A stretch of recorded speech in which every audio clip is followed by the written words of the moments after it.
10월의 중순, 하루하루가 참 행복한 그런 무더운 여름을 지나고 가을이 이렇게 참 좋구나 하는 걸 느끼기에는 좀 올 가을이 그런 것 같습니다. 2020년 그 드라마 눈이 부시게가 2020년에 했던 것 같은데 알츠하이머병으로 이제 그 주인공이 김혜자죠.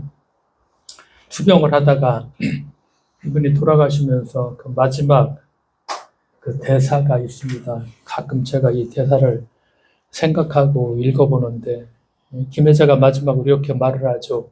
내 삶은 때로는 불행했고 때로는 행복했습니다. 삶이 한낱 꿈에 불과하다지만 그럼에도 살아서 좋았습니다. 새벽에 쨍한 차가운 공기, 꽃이 피기 전 부는 달콤한 바람, 해질 무렵 우러나는 노을의 냄새. 어느 하루 눈부시지 않은 날이 없었습니다. 지금 삶이 힘든 당신, 이 세상에 태어난 이상 당신은 이 모든 걸 매일 누릴 자격이 있습니다. 대단하지 않은 하루가 지나고 또 별것 아닌 하루가 온다 해도 인생은 살 가치가 있습니다. 후회만 가득한 과거와 불안하기만 한 미래 때문에 지금을 망치지 마세요. 오늘을 살아가세요. 눈이 부시게 누군가의 엄마였고 누이였고 딸이었고 그리고 나였을 그대들에게.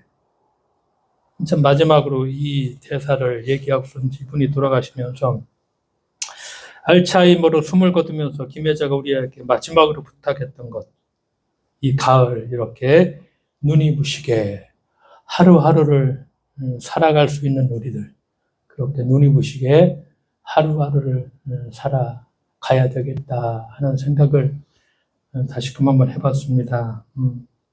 오늘 본문을 우리가 읽으면서 몇 년 전에 제 친구가 인도에 마드리스를 다녀와서 나에게 한 말이 생각이 났는데, 저는 아직 인도를 가보지는 못했습니다. 인도의 마드리스 한 시장을 걷던 때 일이라고 하면서 그 친구가 이렇게 얘기했습니다.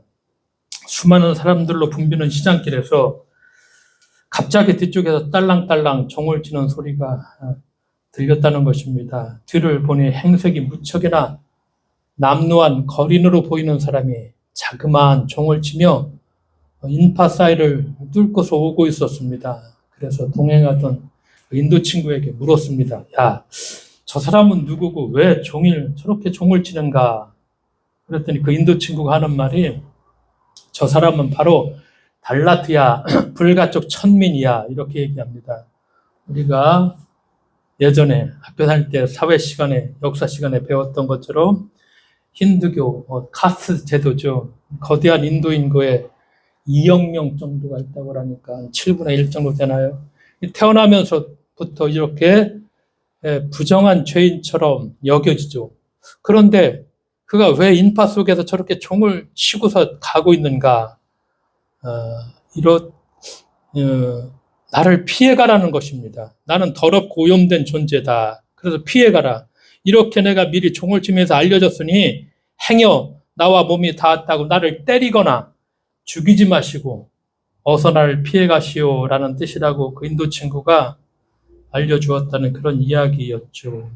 참 그때 어느 정도 문화적 충격이 아직도 기억에 생생한데, 21세기 대명천지 아직도 이런 세상이 있구나. 근데 2000년 전 이스라엘 사회도 오늘날 인도의 카스트 제도처럼 비슷한 시스템이 있었죠. 바로 정결법입니다. 유대인의 정결법은 사실은 구전 전통으로 계속해서 내려오다가 예수께서 돌아가신 다음에 예수님 시대 이후에 이제 이게 좀 체계화되는데, 그 예수께서 활동하실 때까지는 이게 구전 전속으로 그냥 계속해서 내려와서 유대인들 삶에 전체적으로 그걸 확 쥐고 있다고 할까? 거룩한 것과 부정한 것을 나누는 거, 깨끗한 것과 더러운 걸 나누고, 건강한 사람과 병든 사람을 나누고, 또 죄인과 의인과 죄인을 분리하는 그런 제도였습니다. 그래서 우리가 병자를 치료할 적에 내 죄를 사함받았다는 이유가 바로 여기, 이 정결법, 여기서 해방되었다는 그런 이야기입니다. 그 당시에는 그냥 읽으면서 아니 무슨 죄를 왜 이렇게 병자를 고치면서 왜 죄를 사했다고 할까? 정결법에 의해서 병자는 너는 딱 죄인이다. 내 죄에서 해방됐다. 그렇게 선언하시는 것이죠. 병에 걸린 사람은 죄인이죠. 장애인 죄인이죠. 그러니까 예수의 제자들조차도 우리가 요한복음에 보면 날 때부터 맹인된 사람이 있으니까 이 사람을 보고 제자들이 묻죠. 저 사람이 자기의 죄 때문에 저렇게 맹인이 됐습니까? 아니면은 부모가 죄를 져서 저렇게 맹인이 됐습니까? 얼마나 그것이 전통이 그 머릿속에서 발끝까지 차여 있으면은 날 때부터 죄 맹인된 사람이 누구의 죄냐 이렇게 예수의 제자들조차도 예수께 그렇게 물을 정도였죠. 정결법이라는 것은 정죄의 시스템이라고 할 수 있죠. 정죄라는 말, 우리말 사전에 죄가 있다고 단정함 혹은 전생에 이미 정해진 죄 이런 뜻이죠. 영어 성경 이를 condemnation으로 번역하죠. 유죄 판결이나 심한 비난을 의미합니다. 그러기에 이 정죄라는 것은 죄가 아님에도 죄라고 미리 판정해서 비난하는 것이죠. 무고한 사람을 죄인으로 만드는 것입니다. 사람의 행위가 아니라 사람의 존재 자체를 혐오하는 것입니다. 영어를 잘 모르지만 영어에 somebody라는 말이 있죠. 참 누군가 소중한 사람. 이 반대말이 nobody라는 표현이 있죠. 몸이 없는 nobody. 그러니까 몸이 없는 사람으로, 하찮은 사람으로, 눈에 보이지 않는 존재로 여기는 것이죠.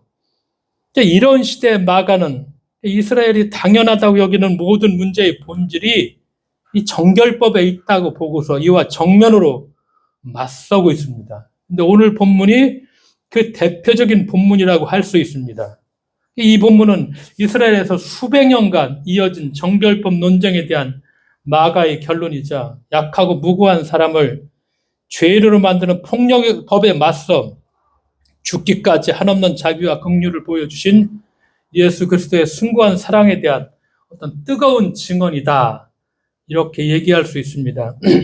이 설교를 준비를 왜 했냐면은 다 알고 있는 내용이기 때문에 내가 신학사상이라는 것이 이제 개간집으로 이게 1년에 4차례 나오는데 193집 2021년 여름에 어떤 논문이 하나 실렸습니다. 두려움의 시대, 사람의 마음, 그러면서 마가의 문제의식, 이걸 가지고 박사학위 논문을 쓴 사람이 있는데 여기다 부제로 이렇게 마가복음 3장 1장 6절을 번역과 해석이라는 논문 별세본으로 이것을 신학사상에 실어서 읽어봤습니다.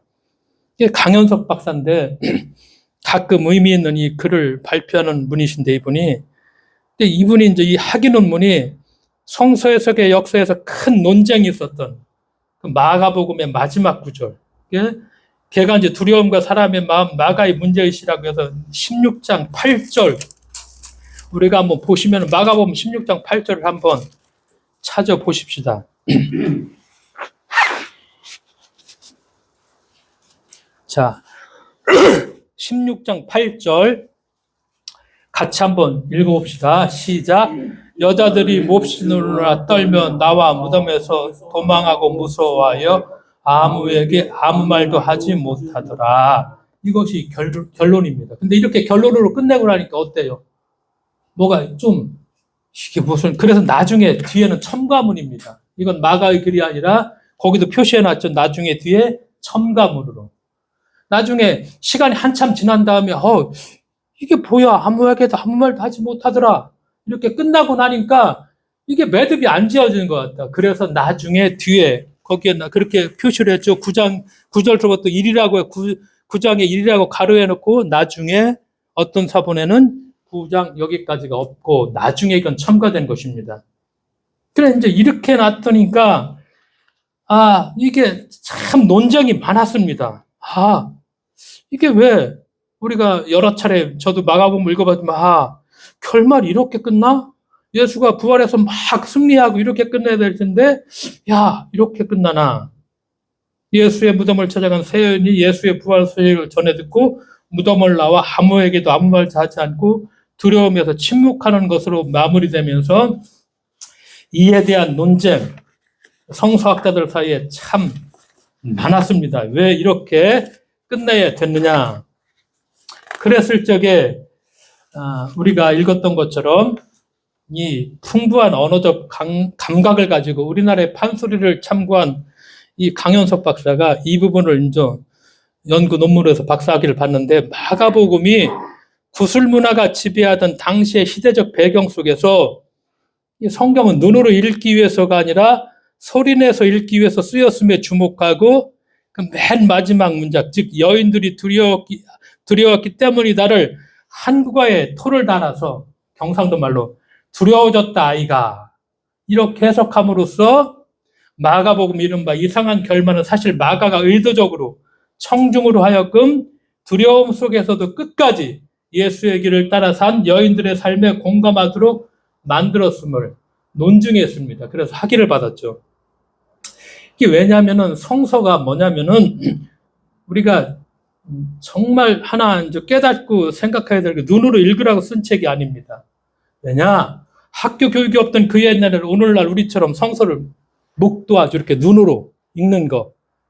눈으로 읽는 거. 소리 내지 않고 속으로 읽는 사람은 이건 정말 거의 없었습니다. 그렇죠? 그래서 사도 바울이 뭐라고 얘기하죠? 로마서 10장 7절에서 믿음은 어디에서 나와요? 들음에서 나고, 읽어서 나오는 것이 아니라 믿음은 들음에서 나며 들음은 그리스도의 말씀으로 말미암았느니라. 그래서 성서는 눈으로 읽는 문자가 아니라 귀로 듣는 소리 언어라는 거. 이걸 우리가 좀 분명히 알고 넘어가야지. 왜냐하면 우리는 그냥 지금 다 눈으로 읽지만 옛날에는 이런 거 없었죠. 그냥 다 눈으로 읽는 것이 아니라 소리로 다 듣는 것입니다. 그리고 모든 집단이 사용하는 언어에는 그 집단만이 느낄 수 있는 표현 에너지가 있죠. 예를 하나 딱 들어보면은 경상도 말 중에 뭐가 있죠? 우약고. 우약고라는 말이 있습니다. 이게 다른 말로 쉽게 번역될 수 없는 독특한 표현 에너지가 있죠. 만약 이걸 영어로 어떻게 번역합니까? What can I do? 이렇게 번역할 수 있으면은 이거 살리지 못합니다. Oh my God. 이 정도겠죠. 근데 우약고라는 말을 이렇게 번역을 해 못하죠. 노벨 문학상을 받았다고 하는데, 그것도 정말 번역한 사람이 정말 번역을 잘해서, 워낙 한강이 글을 잘 쓰기도 했지만, 또 하나 어떻게 번역을 해내느냐. 이거 참 중요하죠. 우약고라는 말, 이걸 어떻게 번역을 해낼까. 그 집단만의 어떤 표현 에너지가 있죠. 그러니까 우약고라는 말소리에 담긴 정감과 표현 에너지는 왁테나이도 하면 사라져버리죠. 그러니까 우리말에 무슨 뜻이 있죠? 아 다르고 어 다르다. 한번 비교해 봅시다. 강물은 흐른다. 강물이 흐른다. 두 문장. 딱 한 글자 차이죠? 은과 이라는 자금질 하나의 차이만을 가지고 있습니다. 그런데 강물은 흐른다.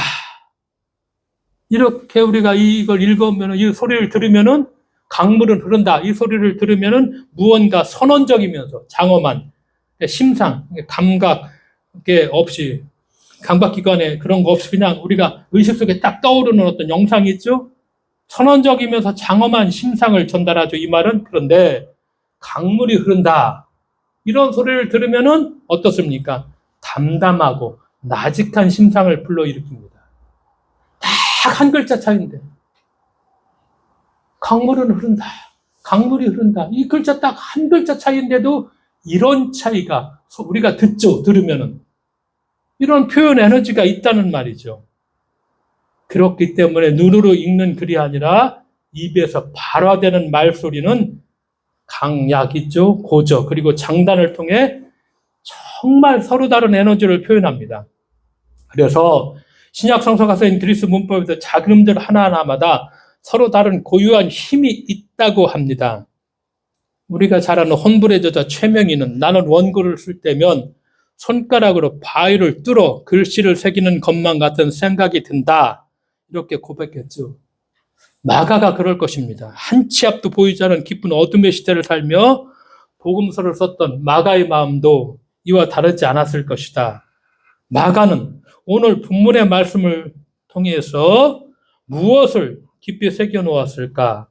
3장 1절을 우리가 하나 처음부터 읽어보는데 이 원문을 순체대로 우리말에 가장 가까운 어감의 구어체, 입말체라고 얘기하죠. 일상생활에서 실제 입으로 발화되는 말을 문장으로 나타내는 것. 그래서 3장 1절에서 6절을 이 강영석 박사가 이렇게 번역합니다.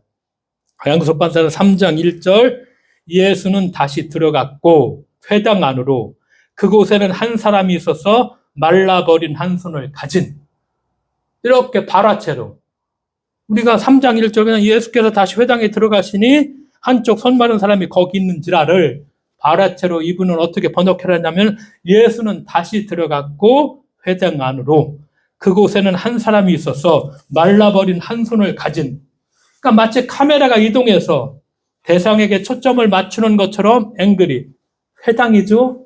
그 다음에 누구죠? 한 사람. 그리고 말라버린 손으로 점차로 클로즈업 됩니다.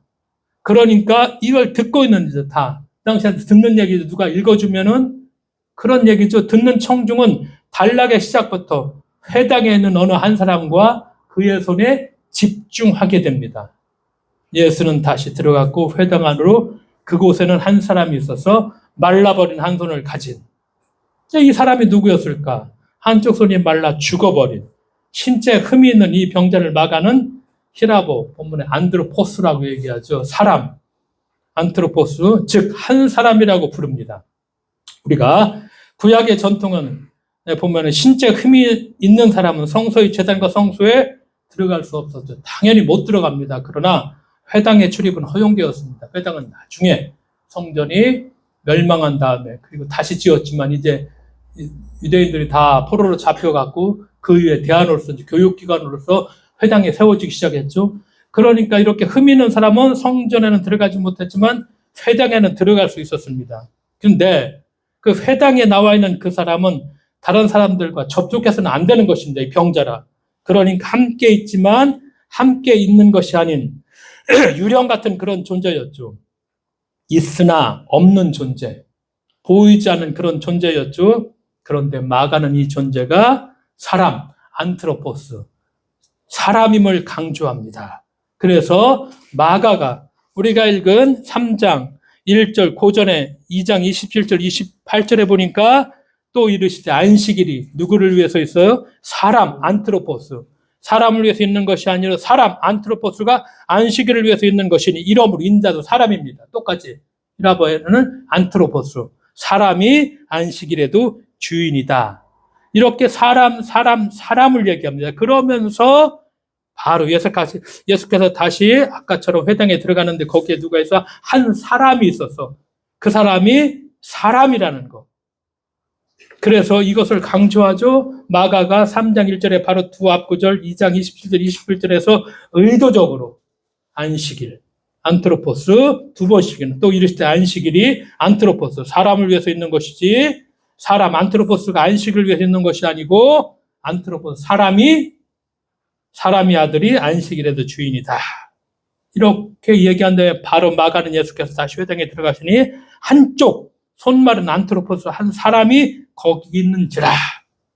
그러니까 이 이야기는 아까 얘기했던 것처럼 눈으로 읽는 것이 아니라 듣는 거죠. 아, 사람이구나. 그 다음에 사람의 아들, 이제 사람의 아들이구나. 그 다음에 사람의 순서. 이렇게 안트로포스를 반복해서 듣게 되는 것입니다. 마가는 이렇게 복음서를 듣고 있는 청중에게 사람의 문제, 사람이다. 안트로포스의 문제를 던지고 있죠. 많은 사람이 모인 회당에 나와 있으면서도 사람들과의 접촉이 끊긴 한 손 많은 사람, 우리 앞에 존재하면서도 보이지 않는 사람, 바로 그런 사람의 문제를 마가가 첫 구절에서 우리에게 제기하죠.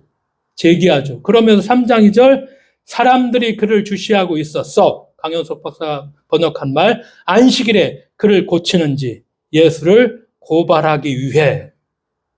이게 3장 2절이죠. 회당 안에 있는 사람들이 예수의 다 적대자들이야.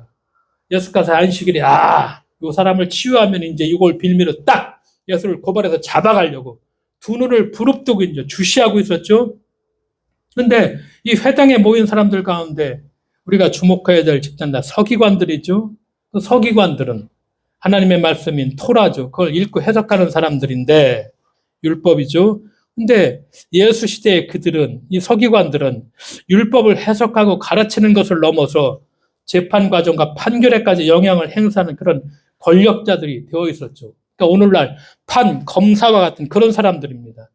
근데 마태나 누가는 바리새인들을 더 많이 비판하는데 마가는 이 서기관들을 더 많이 언급하면서 그 서기관들을 집중적으로 비판합니다. 마가복음의 서기관들 보면은 예수께서 바알세불 귀신이 들렸다고 이렇게 예수를 비난합니다. 예수를 체포하기 위해서 서기관들이 사람들을 투입시킵니다. 그리고 예수를 서기관들이 직접 신문합니다. 마가복음에 보면은 예수를 사형시키기 위한 음모를 서기관들이 꾸미죠. 심지어 예수께서 십자가에 달렸을 때마저 그 아래 예수를 조롱했던 집단이 서기관들입니다. 마가복음에 의하면. 그런데 이 서기관들은 지금 한쪽 손 마른 사람에게는 아무런 관심이 없다는 것이죠. 근데 오직 이들은 예수가 안식일법을 어기는가, 안 어기는가, 여기에만 초점. 보자. 이걸 잡아들여야 되는데, 이 예수가 안식일에 어떻게 하는 것보다 여기에만 집중하고 있죠. 그러니까 사람들에게, 이 서기관들에게 손 마른 사람은 노바디. 보이지 않죠. 사람 있음에도 불구하고 그 병들고 지친 사람은 단지 예수를 고발하기 위한 수단이야. 이건 사람이 아니야. 그냥 예수를 고발하기 위한 그런 수단이죠. 그래서 마가복음 3장 3절 이렇게 말씀하죠. 예수가 바로 그 한 손이 말라버린 사람에게 말하는 거야. 일어나요. 한 가운데로 와요. 그러니까 우리말 성서가 이 구절을 우리가 읽은 말씀은 일어서라, 일어나서 나오너라, 일어서라. 근데 이 번역이 좀 권위적이야. 단호한 말투죠. 자, 일어나서 가운데로 나와라. 그런데 말라 죽어버린 손을 숨긴 채 회당 한쪽에 숨죽여 있는 앉아있던 그들을 바라보는 예수의 마음을 고려한다면은 일어나요. 훨씬 더 따뜻한 느낌의 번역이죠. 지금 숨죽이고 있죠. 사람들과 저쪽에서 잔다고 숨기고 있는데 야, 일어나 가운데로 나와라 라는 번역보다는 일어나요. 이 번역이 훨씬 더 따뜻하게 어울리죠. 일어나요. 가운데로 와요. 라는 이 말씀만 하는 회당의 한 귀퉁이에서 숨지고 있던 그 사람에 대한 격려와 다른 사람들이 당연하게 누리는 일상의 공간으로서의 초대가 담겨 있죠. 그래서 일어나요. 한 가운데로 와요. 그러니까 주님의 이 격려와 초대는 이 병자에게 뭐가 정결법에 의해서 저 죄인이라고 하는데 죄가 없음을 선언하는 것과 같은 그런 행동이죠. 예수께서 정결법을 둘러싼 논쟁이 시작되는 마가복음 2장에 보면 한 중풍병자를 고치시며 이렇게 말합니다. 작은 자야, 내 죄 사함을 받았다. 이렇게 선언하죠. 아이야, 너는 죄가 없어. 죄 사함을 받았다. 아이야, 너는 죄가 없어. 이렇게 번역할 수 있는데 병자는 다 죄인으로 규정하는 모든 정결법의 그 정죄로부터 해방시키는 말씀입니다. 근데 이 말씀이 서기관들에게는 이스라엘 사회와 율법 체계를 전면적으로 부정한 말로 들렸죠.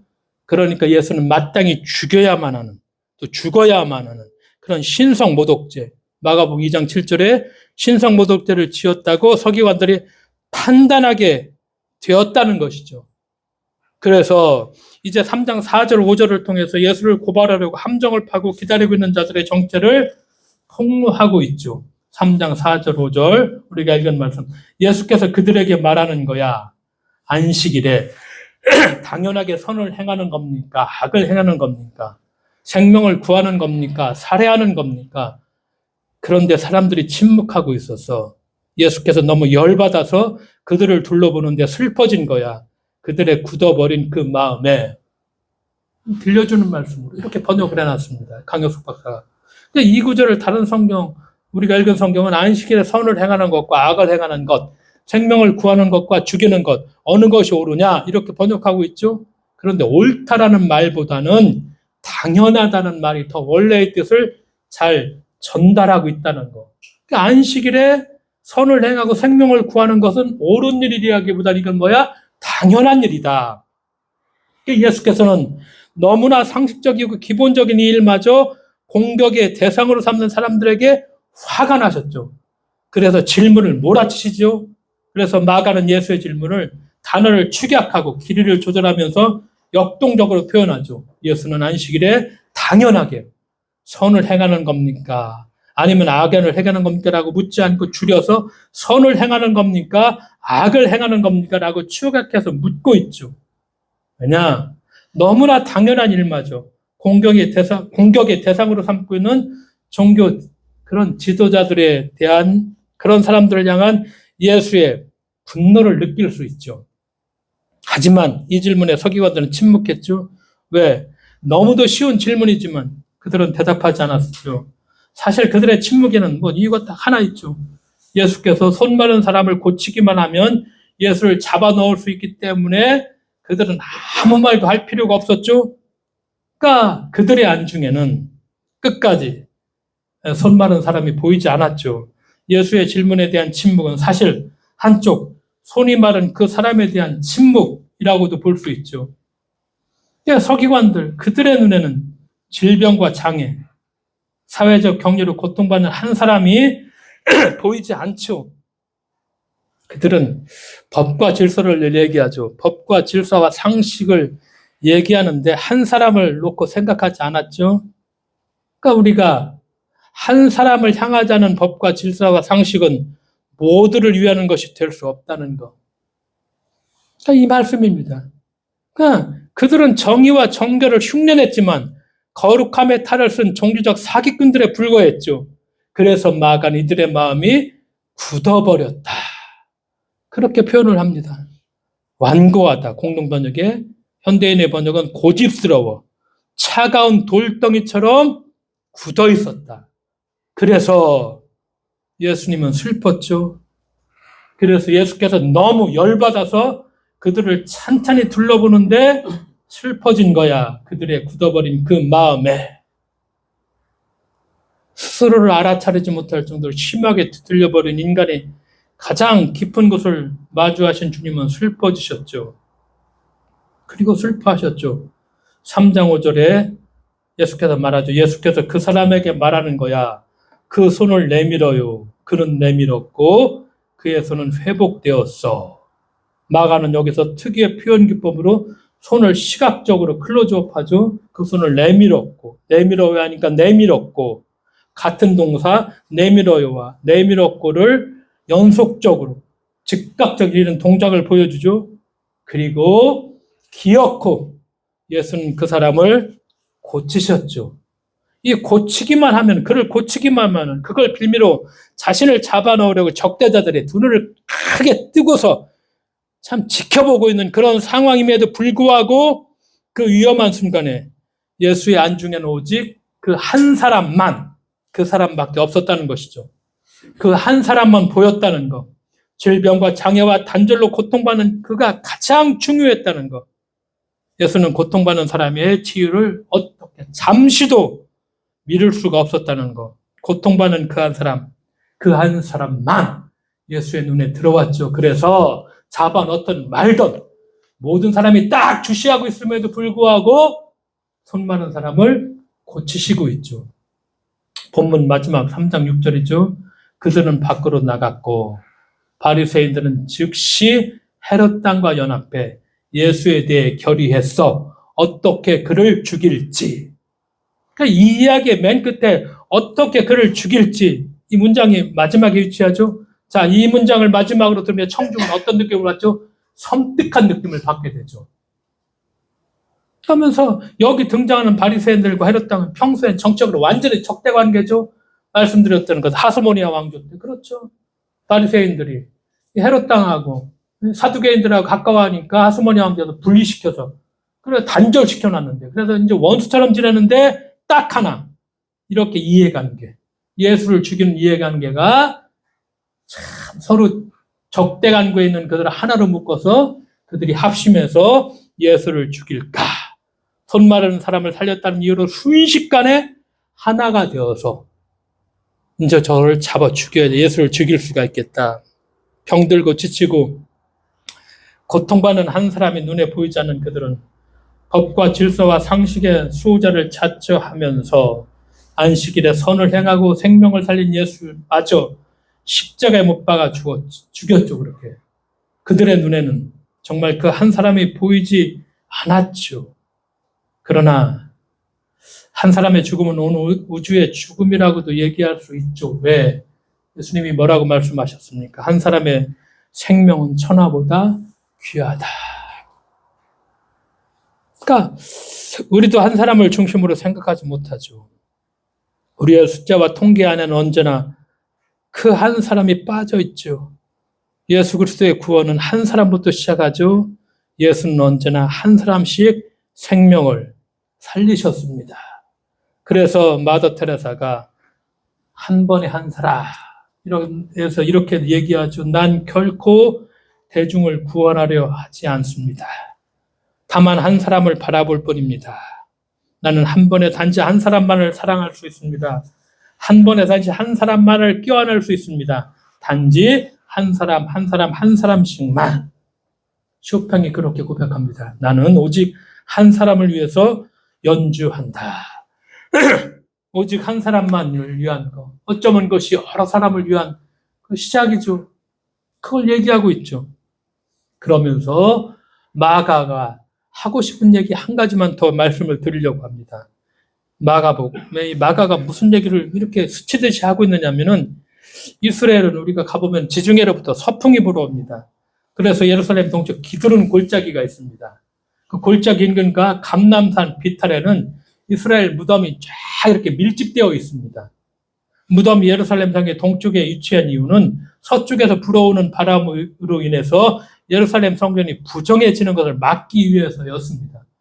그래서 유대인의 미드라시, 오경을 이제 주석한 이 미드라시에는 바람이 불 때는 문둥병자가 약 50m, 불지 않을 때는 2m 이렇게 금지를 시켜놨습니다. 그러니까 바람이 불 때는 50m 떨어져 반드시 해야 되고 바람이 안 불 때만 2m 정도 떨어져서 문둥병자 그 거리를 반드시 유지해야 된다. 불어오는 바람마저 무서운 시대였죠. 우리도 한번 경험했던 것처럼 일종의 거리두기 이걸 철저하게 그렇게 아주 그냥 미드라시에 규정을 해놓았습니다. 그런데 예수님은 체포되기 전에 마지막으로 어디에 머무셨느냐 마가복음에 보니까 베다니에 머무셨습니다. 베다니는 예루살렘 성 동쪽 감람산 비틀에는 묘지들을 지나서 더 동쪽에는 기슭에 위치하고 있습니다. 예루살렘에 부는 서쪽으로 인해서 무덤과 부정한 것들이 예루살렘 동쪽에 있어야 했죠. 그런데 이른바 죄인이라는 나병 환자들이 사는 베다니는 이보다 더 동쪽에 있어야 했습니다. 그렇게 예루살렘 성의 동쪽은 변방의 변방, 저주받은 땅이었죠. 나사로와 나병 환자 시몬 등이 여기에 살았습니다. 이 베다니가 있는 감람산에서는 올라가 보면 예루살렘 성전이 한눈에 들어옵니다. 가장 거룩한 것으로부터 분리되어 가장 부정하다고 여겨진 사람들이 모여 사는 베다니에서 주님은 거대한 성벽으로 둘러싸인 예루살렘 성과 그 안에 있는 화려한 성전을 마주보고 계셨죠.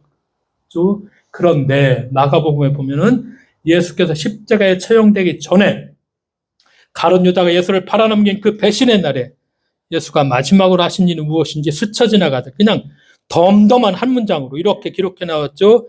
마가복음 14장 3절에 보면 예수께서 베다니 나병 환자 시몬의 집에서 식사하셨다. 예수께서 베다니 나병 환자 시몬의 집에서 밥을 먹으셨다.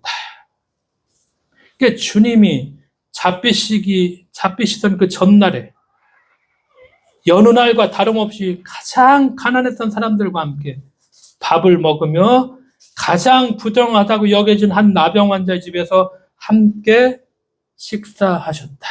십자가의 죽음을 앞에 놓고 그냥 스치듯이 이렇게 마가가 딱 한 줄을 기록해놨는데 사실은 이 한 줄이 정말 예수가 어떤 사람인가를 이런 분이셨구나. 저 멀리 지중해가 불어오는 바람에 오염될까 두려워 무덤보다 더 동쪽에 있던 나병 환자의 마을 베다니 주님은 그곳에서 나병 환자 우리도 나병 환자 밥 못 먹죠. 옛날에 문둥이 있으면 다 도망갔고 오지 말라고 했는데 그런데 나병 환자 시몬의 집에서 함께 식사 밥을 드셨다. 참 이 구절 하나가 다시 한번 읽어보면서 기록되어 있어서 그러니까 우리가 믿는 예수는 어떤 분이신가? 바로 이런 분이시다. 제발 교리적으로 무장해서 그냥 예수 믿고 구원이라는 교리적으로 무장해서 죽은 예수가 아니라 스치듯 한 글자 딱 해놓은 거. 잡히시기 전날에도 그 배단이라는 그 사람들이 다 저주에 그냥 가지도 않으니 그 시몬의 집에서 문둥병자와 함께 식사하셨다. 우리가 믿는 예수님이 이런 분이시라는 걸 우리가 신앙으로 삶으로 고백한다면 우리의 삶이 조금은 달라질 수 있을 것이다. 이 마가가 스치듯 손 마른 사람 이야기를 한다면 스치듯 십자가의 마지막 절에 이 이야기를 또 기록해 놓은 것을 마가 이야기를 통해서 다시 한번 우리가 주님을 좀 정말 제대로 볼 수 있는 그런 우리가 되어야만 하겠습니다. 기도하겠습니다. 참 좋은 가을날. 오직 한 사람, 손이 마른 사람, 그 사람만 보였던 주님. 잡아가려고 수많은 사람들이 다 주시하고 있었지만, 그러나 그 한 사람 기꺼이 고치시면서 회복되었다. 잡히시기 전날 이제 십자가에 달려 들어가기 전에도 그 베다니의 나병 환자 시몬의 집에서 식사하신 주님, 그 주님을 우리가 믿고 있음을 기억할 수 있도록 주께서 저희를 이끌어 주실 것을 믿으며 예수님의 이름으로 기도드리옵나이다. 아멘.